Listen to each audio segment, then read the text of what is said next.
All right, and we are live. Thank you so much for joining us. All right. I'm going to mute everyone to make sure that we're not hearing extra sounds as we come in. Okay. All right. Welcome to the Tips for Working Remote webinar. My name is Rhiannon Gutierrez, and I'm the Director of Digital Learning in BPS Technology. I'm so excited to be talking with you all today about some tips for working remotely. I just want you to know that some of what I'm sharing today are tips from my experience, as well as tips that I found from other people who tend to work remotely on a regular basis. And just a disclaimer, we are all trying to figure this out. We're going to find out what works, what doesn't, some strategies that work better maybe with some people than with others, that work better for us. So we're all just trying to find the flow. So my first tip for you is really to just be kind to yourself, be patient. And I'm going to try to do the same for myself as well as I try to navigate my workspace at home and beyond. All right, so as I mentioned at the beginning, this webinar is being recorded. I will be sharing the slides and the recording with you after the webinar so that you can access it at your own time, as well as share with colleagues if you wanted to get a refresher on anything in particular. At the end, we are asking that you take attendance. This is not because you are supposed to mark your attendance for the day. This is just so we know you were here and that you attended. Then you can get a link to the webinar immediately after. So this is really for those purposes for you specifically. I also want to make sure that you are using your name in Zoom. If you are not, then you can go to the top 3 dots in the top right corner and add your name. If you don't do that, then I just ask if you have a question to post it in the chat box and identify yourself so I know who you are, your name and the department that you're coming from, because we don't know who the ID numbers are. We don't have them all memorized. So once again, it's being recorded. Everything will be shared. We're going to have a form to fill out at the end and to make sure when you ask questions, you post them in the chat. Thank you. All right, so tip 1. You probably experienced this yesterday already, to make sure that you have all the equipment that you need. Maybe you forgot some things and you have to go back to the office, so maybe you're pretty well prepared. But as someone in the technology department, there are a lot of different tools that I use. So I always have to remember to bring my laptop with me, or a desktop, a monitor if I need to see a bigger screen, an adapter, a power cord. I have my headphones here. Some of my colleagues actually are using headsets. We have folks in the help desk who are using that as well. Any work phone that we have, I have that here ready, as well as my charger, because it'll be really important, because these work phones from BPS have hotspots on them, which is helpful for connection. Any mice or trackpads that you might need, and any other extra items. So this is always really important. If you're going to work remotely, what is the equipment that you need to be in that space? Or what can you carry with you to travel? So definitely want to make sure that you bring those, or you may have to get some if you forgot. The second tip is more technology related, to bring all your team's documents online into Google Drive so you can share them with all members of your team. If you need a refresher on Google Drive, I'm going to go ahead and post a link to that in the chat for you, okay? Because this is really important. I noticed that there are a lot of folks, especially for us in the technology department, we get a lot of requests about, can you help me understand Google Drive better, or organize Google Drive better, or understand what their sharing permissions look like. If you are someone who uses a lot of Microsoft products, I highly encourage you to save those Word docs and those Excel docs and PowerPoints in Google Drive. And here's a tip. Microsoft and Google Drive, or Google, are integrating pretty well these days, that if you do bring in a Microsoft Word doc, you can actually edit it from within Google Drive. So that hopefully will preserve some of your formatting. So this is a really good tip, to just have everything in the cloud. So if you need to get up and leave and move around, or if your colleagues need to access something, they'll have easy access to it via a link. So putting things in Google Drive is going to be really, really important for you as you work remotely.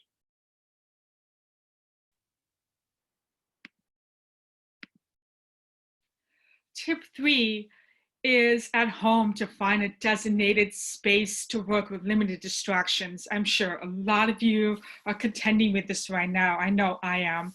I actually realized I'm going to need a lot of video streaming power to do all these webinars that I'll be running. So I've spoken with the people I live with to let them know, hey, I'm going to be needing a lot of bandwidth at this particular time to be able to communicate. So you definitely want to make sure that you're upfront about that with the people around you. And I know it's going to be hard. We're definitely trying to find places that have limited distractions. A lot of my colleagues don't necessarily have office space to use, so they're working in their bedrooms. They got little tables and they're working in the corner. They found a good lighting setup. Full disclosure, I'm in my bedroom right now in a little corner because this is the most distraction-free space for me at this time. But it's not the best long-term space. So that's another thing to consider if we're going to be doing this for 6 weeks.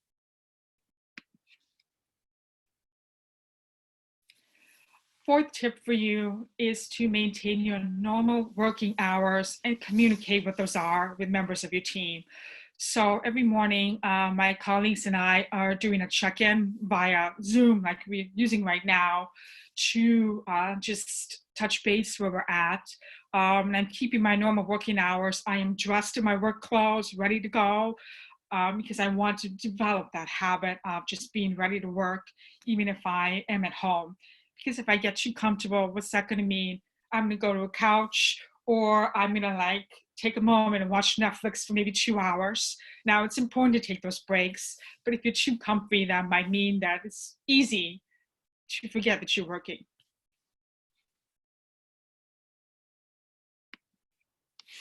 I was talking a little bit about breaks. So you definitely want to make sure that you take regular breaks from the computer, give your eyes a rest, stretch, and move around. This is going to be so important, especially if we're going to have increased time on the computer to meet with folks. Like right now, we're all meeting essentially to talk about these tips. And we can also meet this way face to face, right? But spending a lot of time in front of a screen is not the best thing for our eyes. So we definitely want to give ourselves breaks to do that and to move around. If anyone has any tips they want to share on what they do for their breaks, please post them in the chat. We want to be resources for each other. What do you do when you take a break?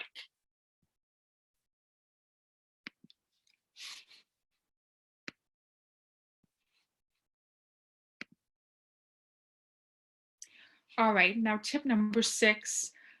If we're going to be doing a lot of this work online, it's going to be so important for us to make sure that we are able to connect to Wi-Fi, or it can be hardwired. If you need to use a hotspot, we recommend using your T-Mobile PPS phone if you have one. I basically got this phone not necessarily to make phone calls, but to have access to the hotspot because it's pretty good. Luckily, my Wi-Fi is okay and I'm using it, but sometimes it does have some issues, especially if there might be other people using it or there's just something going on. Having your phone as a hotspot is a really good tip. I would definitely recommend looking in your settings of your phone to do that. I'm also happy to support you with that, or the help desk can do that as well, support you.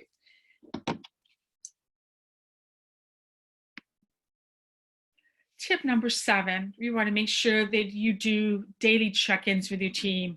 Earlier, I mentioned, and that's something that I do already, you want to set this as a consistent time and schedule this in your Google Calendar and request that everyone RSVP.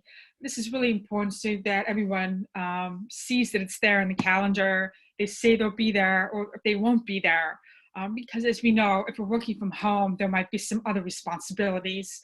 We may have children to take care of, pets to take care of, partners to take care of.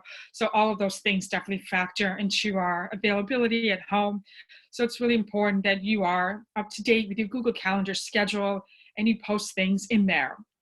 So I would encourage you, if you're not already using it, to post it in there and to share it with colleagues so that you know what your working hours are, your availability, and that you just RSVP to those meetings.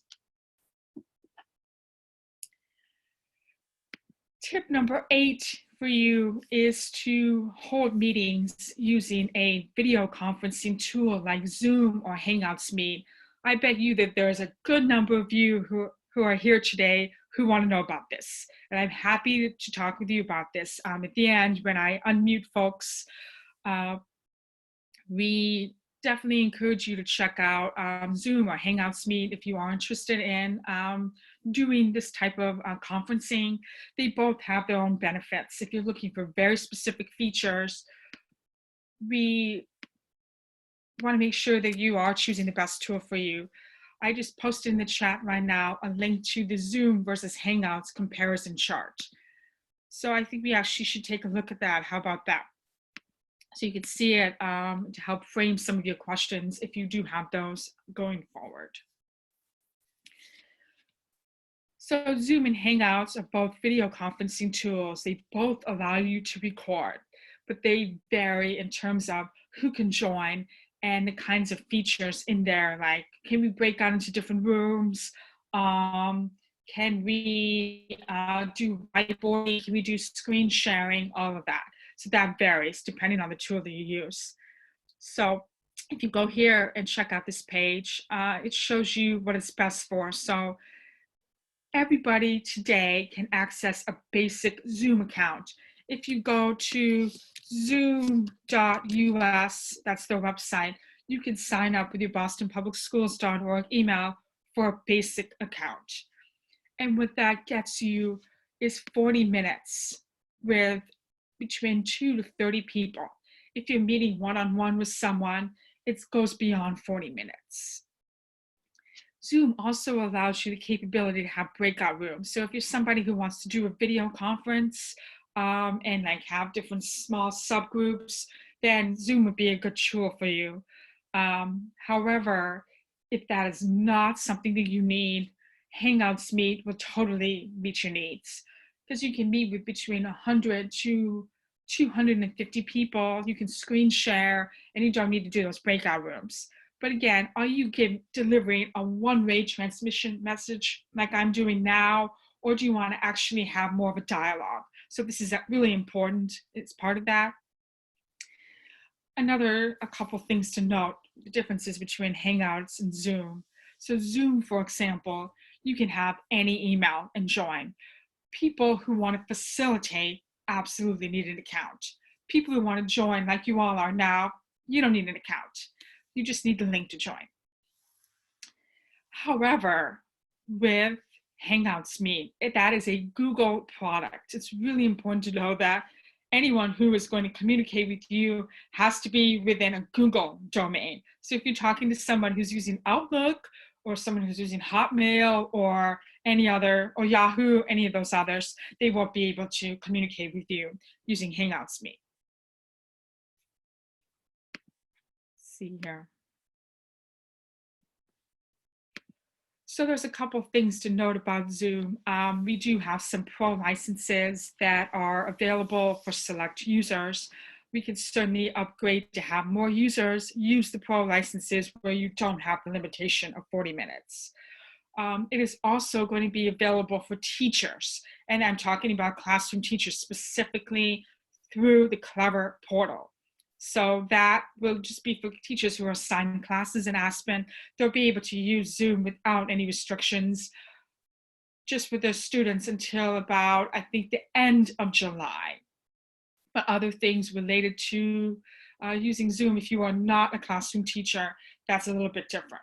All right, so if you have an interest in that license, let me know, okay? You can let me know in the chat, or you can email me. So this slide is really, really important for you to check out if you want to evaluate what your needs are between Zoom and Hangouts Meet.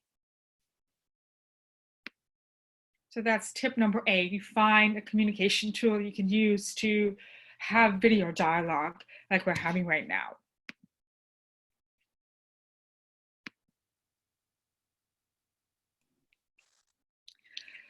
Tip number 9 is to create a group text chat to keep each other up to date. And we recommend using Google Hangouts, but you can also explore Hangouts chat. They're both practically the same thing. Google Hangouts is usually what you see pop up as a little green window inside of your Gmail. That's really easy to use. You can also do it in a separate window or install a Chrome extension.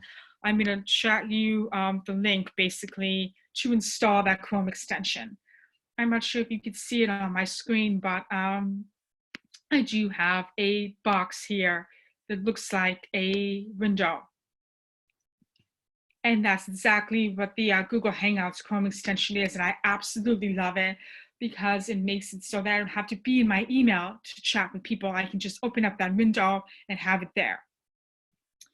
So go ahead and post the link to that extension for you right in the chat.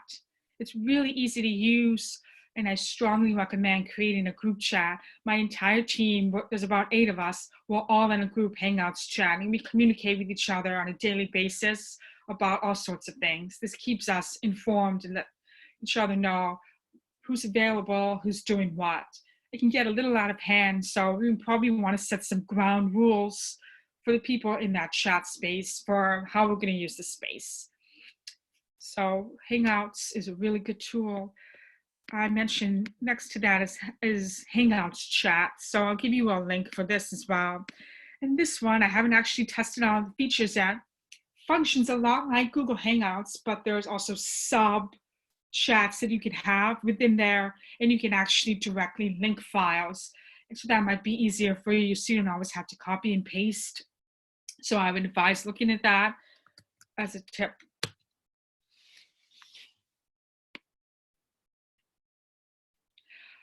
We just got a great question in the chat right now about adding Hangouts chat to your work phone.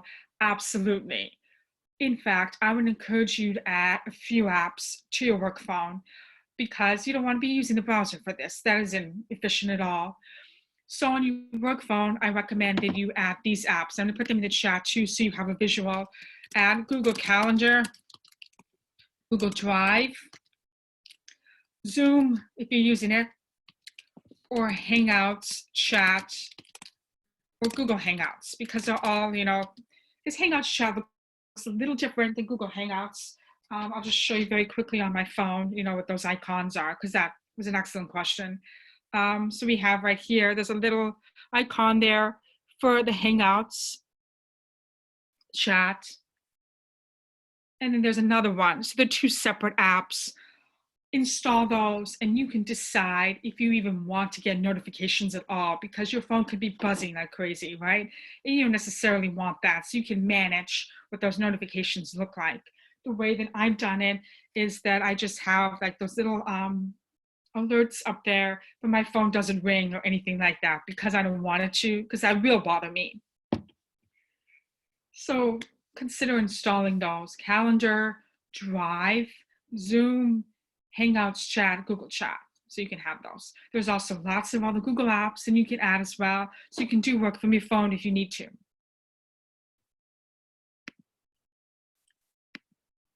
My next tip for you, and this goes back to my second tip, which was around everything being in Google Drive. I cannot emphasize enough the importance of using the comments feature and tagging colleagues in Google Docs, Google Sheets, and Google Slides. Pretty much the way to do that, I'll just demonstrate it since we're right in here, is you would highlight something, right? And you would use the little comments icon and you would just start typing. But let's say I want to identify a very specific colleague. So one of my colleagues, Casey, she's in the chat now. I'm going to go ahead and just tag her. So what happens when I do this tag is that she gets an email alert that I need her to look at something. We might be used to just waving or tapping people or even chatting people, but or emailing folks. This is a really efficient way for them to know, hey, this is exactly what I need you to look at. So I can just say, can you review to Casey, and then just assign it to her. And that's really easy to do. Now we want to make sure, do you notice how this popped up? That they actually are able to access the file and do what we're asking them to do. So I essentially want her to edit it. So I'm going to change those permissions and also turn link sharing on because we want to have, those capabilities. And then we're all set. So that's so important if we're going to be working collaboratively in the cloud. We want to have the option to be able to find the files that we need in Google Drive, know where other people are, and to tag people where needed in specific documents. You can't do this in Microsoft Word documents, but you can do this in Google. And since we are mostly a Google institution, I really encourage that.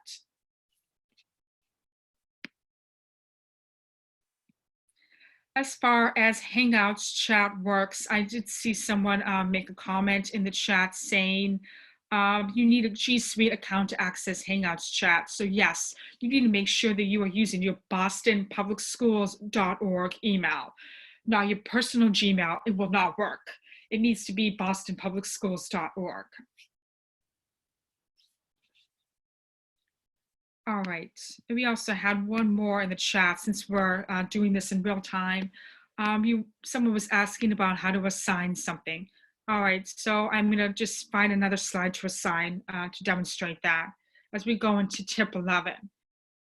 Okay, so if you wanted to assign something to somebody, let's say I was asking Casey to review something, all I do is select the text, look for the little bubble in the top right corner of the comment with the plus sign. You do plus and then their email. And then I assign it to her. That's it. All right. Again, make sure that you are using your bostonpublicschools.org email to do all of this communication. Because if you're mixing up different emails, that really makes it complicated. And this is a really, really important tip for you to know for tip 11. So I'm hoping that there are folks that are using the Chrome browser as opposed to Safari or Firefox or Internet Explorer or any other browser.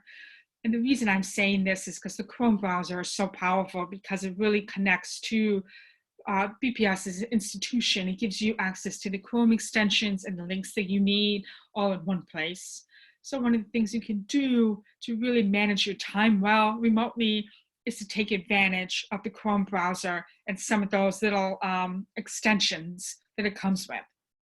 So a couple things. You can bookmark key websites that you need on a regular basis. You probably have a ton of tabs open, right? You have websites you don't want to lose, but your computer can slow down if you have too many tabs open. And this is just my own personal bias. If I see too many tabs open, my brain just feels so cluttered. I have to get rid of tabs. So a couple ways I manage those. I'm going to give you some tips. So first of all, let's say I have a website that I go to all the time. I cannot tell you how many times I am sharing this particular Zoom link with everyone. So instead of typing it over and over and over again, there's a little star that's here across the toolbar that I can click on. And that basically bookmarks it. And it asks me where I want to save it. If you're not already doing this, you just go ahead and just say what it is. I'm going to create a new folder for this and call it coronavirus because there are tons of stuff I'm sharing related to this.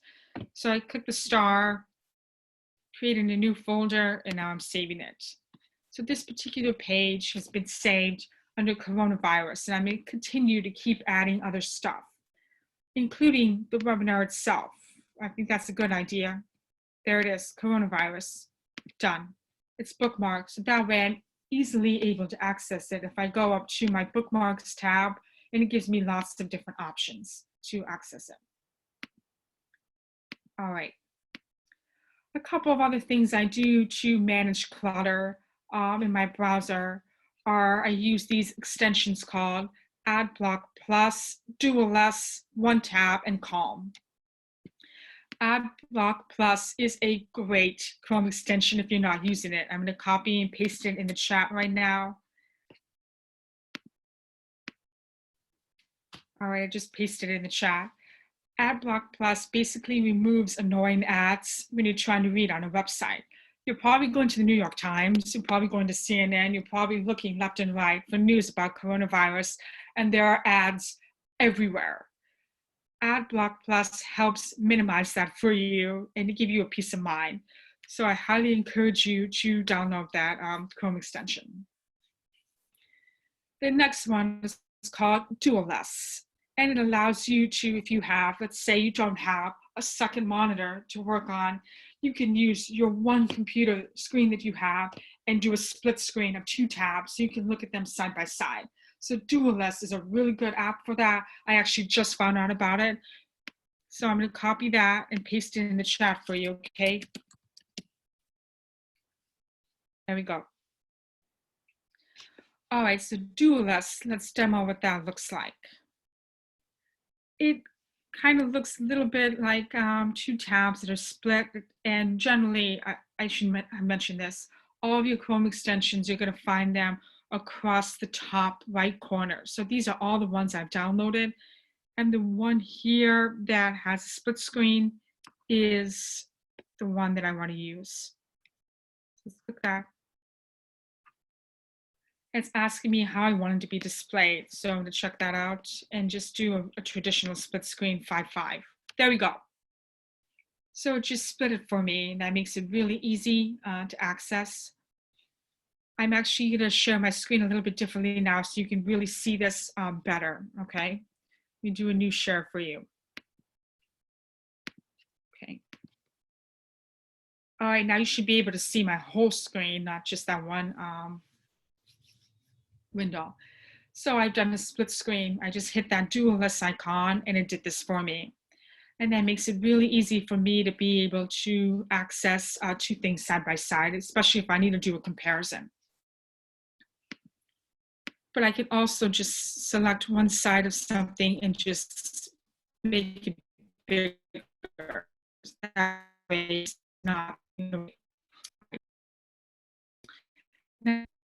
Another Chrome extension, I think this is probably my favorite. It's called OneTab. I'll go ahead and post that in the chat.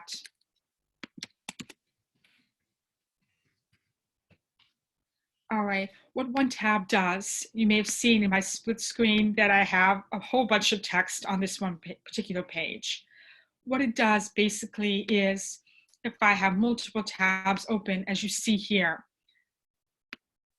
rather than bookmarking them, which I could do, or rather than keeping them open the whole time, all I have to do is just hit that little icon for one tab, and it squishes all of those tabs onto this one page. And when I'm ready to see them again, I can just click on it and it relaunches. And this is really easy because it keeps your browser clutter-free, and it doesn't have you lose anything important. Because let's say you had 10 tabs open that all have to do with early childhood, and you don't want to lose them. So I would recommend using one tab to just have them all just appear there for you. And the last thing, you were talking about taking breaks, right, is to use the Calm app. And this is a nice way to just decompress and to take some time. I'm sure there's lots of other apps out there as well, but this particular one, I just posted it in the chat, really does allow for you to take some time to take deep breaths, do things with nature, meditate, continue. And you would add it to Chrome if you want to check it out. And then go ahead and add. It's as simple as that. Now you don't have to use everything that I mentioned here, but having access to these to help manage all the websites and all the browser clutter that you're going to get is really going to be helpful, I hope, for your peace of mind.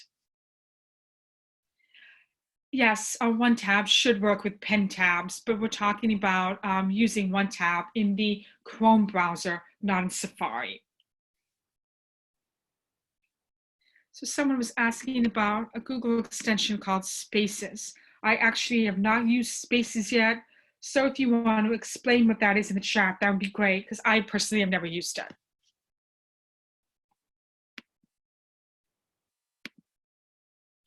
All right. So the final tip for you is to connect with colleagues and share learning and resources by forming a PLN, a professional learning network, using Workplace or Twitter. I have to thank Carolyn McNeil for this one because she mentioned, and my colleagues on the digital learning team, because Carolyn mentioned how important Workplace can be for sharing some resources, tips, and strategies. And it's for all BPS teachers and staff, especially at this time, we're all just trying to figure it out and just make it work. Creating spaces where we can share that learning would be so important. You can also use Twitter for that as well. People, yes, there's lots of news and junk that gets posted on Twitter, but people are going on there and using it to share resources too. I have to tell you, the teachers really use Twitter to share resources with each other, especially this time of need. You're seeing a lot of people include links to their websites, links to documents they've made because they want to make sure that others can get what they need. So I think that it would be really important for you, your community, whether it is your team or whether it's the teachers you work with or whether it is central office teams, to really think about how you can leverage tools like Workplace and Twitter to just connect with other people. Because as we know, we all love face-to-face time in real time, right? But we all can't have access to that in these trying times. So finding those ways to stay connected is going to be so important.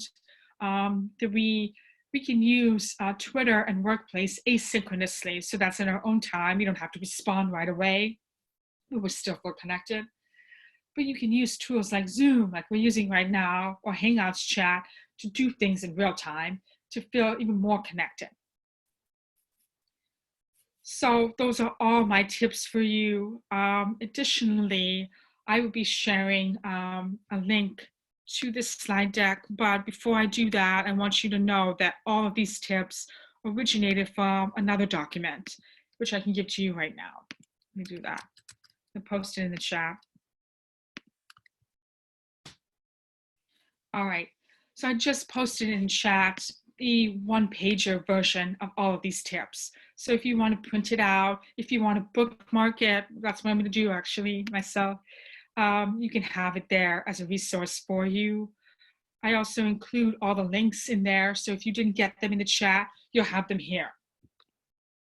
And then there's a PDF version that you can click on to download and use. All right.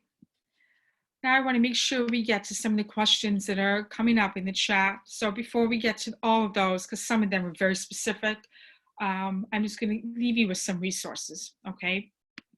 So because we all want to stay connected and know what's out there, these are some links to our websites and our resources. So I'm going to go ahead and post, obviously, the link to the technology website, so you have it.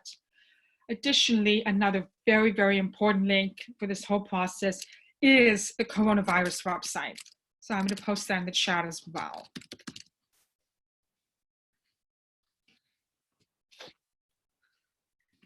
I'm going to type here. All right, there we go. All right, so I just posted the link to the coronavirus website, and that particular link on there, I'm going to show you a couple more things, okay? In terms of resources that Boston Public Schools Technology Department is providing for teachers, students and families, and central office staff. On the coronavirus website, you'll see a section that says tips for staying digitally connected. If you click on that, you will find the most up-to-date resources related to things like this: virtual learning webinars and office hours.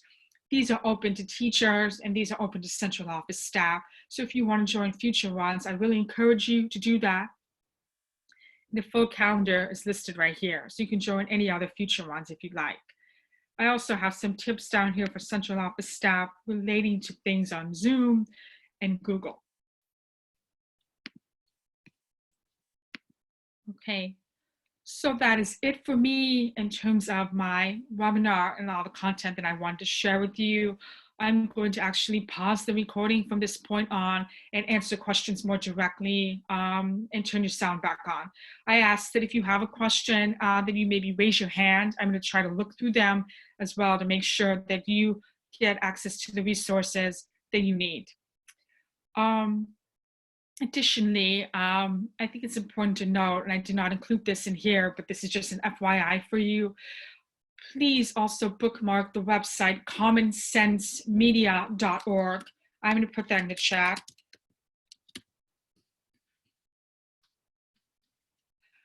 You might be asking what apps are safe for families, what apps are safe for students, what apps should I be using to communicate? And Common Sense Media has apps, ratings, and reviews. Please look at that. If you're curious about Twitter or TikTok or Instagram or Snapchat or any of those, it gives you parent reviewed recommendations. So please check that out. So that's it for me. I'm going to transition to asking questions. Thank you so much. If you want to leave now, you're free to do so.